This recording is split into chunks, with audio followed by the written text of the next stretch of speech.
Bom, para a gente continuar, então, né, a gente tem que falar do pivô central da polêmica desse fim de semana, Ramon Abate Abel, e, enfim, de toda a briga política, entre aspas, que envolve a CBF e o São Paulo, com um fato que eu acho que já deveria ter sido assim, posto a público há um bom tempo: o áudio do VAR, o áudio da análise do VAR em cima do pênalti não marcado.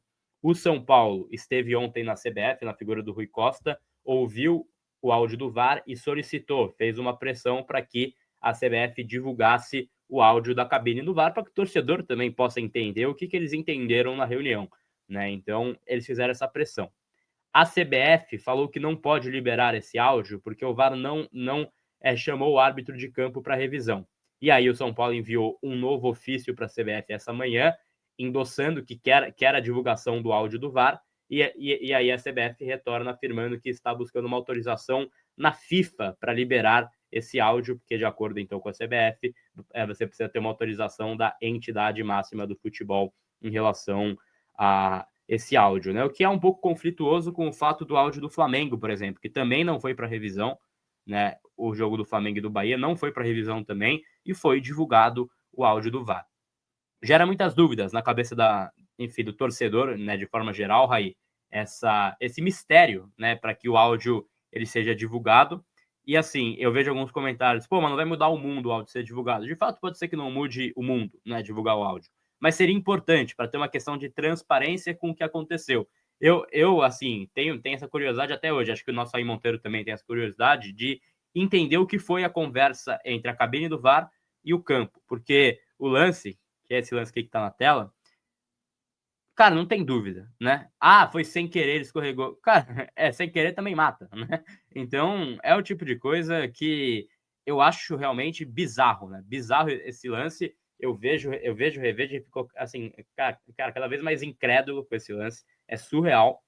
E fico também incrédulo com a demora do áudio do VAR, né? A gente está já assim, virando para quarta-feira e eu ainda não sei o que aconteceu no clássico em relação a essa conversa do campo e da cabine, Raí. E até também é importante no sentido de entender o que foi conversado entre eles, né? Se o Ramon aí, Abate Abel, né? Disse que viu uma coisa, foi outra, se a cabine de fato conversou ali para recomendar uma revisão e ele achou que não precisava da revisão, porque as revisões elas são recomendadas, né? O árbitro do vídeo ele não obriga o árbitro central a ir à cabine. Tanto que vários desses áudios, né, que a gente está acostumado a ouvir, tem na maioria deles a frase recomendo revisão. Ele recomenda uma revisão ao árbitro e aí o árbitro toma a decisão de revisar ou não, enfim. A CBF tem usado como regra nos últimos tempos a questão de só disponibilizar lá no site dela lances que de fato são mudados, né? Mudados ou que pelo menos o árbitro vai à cabine ali para fazer a revisão, né? Essa é a política aí que ela tem utilizado dentro desse Campeonato Brasileiro. E aí ela se apoia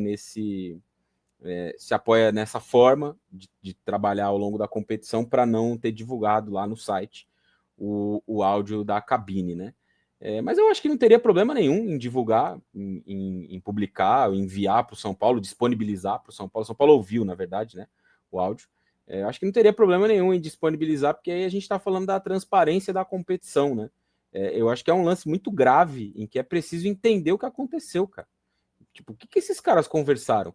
Porque, assim, é um lance escandaloso, cara. Não é que é uma coisa que é passível de discussão, de debate, de análise. É um pênalti absurdo, cara. É muito claro. Mas muito, muito claro. Assim, um dos mais claros pênaltis não marcados nesse Campeonato Brasileiro em todo e nos últimos tempos também. Então, assim, o que aconteceu ali, cara? Qual foi a conversa entre eles? O que foi argumentado? Porque tempo teve, né? O Tapia ainda ficou ali um tempo caído no chão, teve um atendimento, né, para ele e tudo mais. Então, o que se passou nesse período todo? E qual foi a decisão, né, do Abate Abel aí? O que ele falou pro cara do VAR? O que o cara do VAR falou para ele? Então, era muito importante, de fato, ter que esse áudio fosse a conhecimento das pessoas, porque é um lance grave. Raí, acho que caiu o seu áudio aqui. Vamos tentar retomar. Ele tá dando um chiado na Voltou parte agora? Tá final. melhor? Melhor? Ele tá dando algumas interferências. Deu uma craquelada forte agora, Rezão. Mexi no fio aqui, vê se agora tá melhor. Perfeito, acho que agora tá um pouquinho melhor. Já tá dando umas craqueladinhas, mas... não, tá ruim ainda. Nosso Raí Monteiro já, então, volta conosco, né? Ele vai fazer esse ajuste no áudio aí. Deu uma pequena craquelada quando ele tava falando em relação a esse áudio, né? Nível áudio da cabine do VAR, né? O pessoal tava falando, tá parecendo o áudio da CBF, né? Aquele áudio que fica de fundo, né? Mas, assim, esse fator, né, do áudio do VAR é algo inacreditável. Não tem como você achar normal, né? Você achar normal o que aconteceu. Tem, assim, muitos lances em cima do jogo, mas essa questão do áudio é realmente algo, assim, bizarro, né? Eu acho que pela, assim, credibilidade do campeonato brasileiro, precisa continuar tendo essa cobrança para que pelo menos, assim, de novo, não vai mudar nada, não é que vai voltar aos pontos, que as coisas vão melhorar. Nosso Raí Monteiro de volta aí também, vamos testar depois, Raizão, a questão do áudio, mas não é que vai voltar aos pontos para o São Paulo, mas é importante, é muito importante que tenha essa, enfim, no mínimo transparência, né, para que as coisas possam caminhar de uma outra forma em relação ao uso do VAR no Campeonato Brasileiro e com relação ao que foi essa partida, tá aí essa informação passada aqui também na live do AT, que já enfim, está indo à FIFA e a gente espera que tome algo de fato efetivo para mudar essa situação do São Paulo.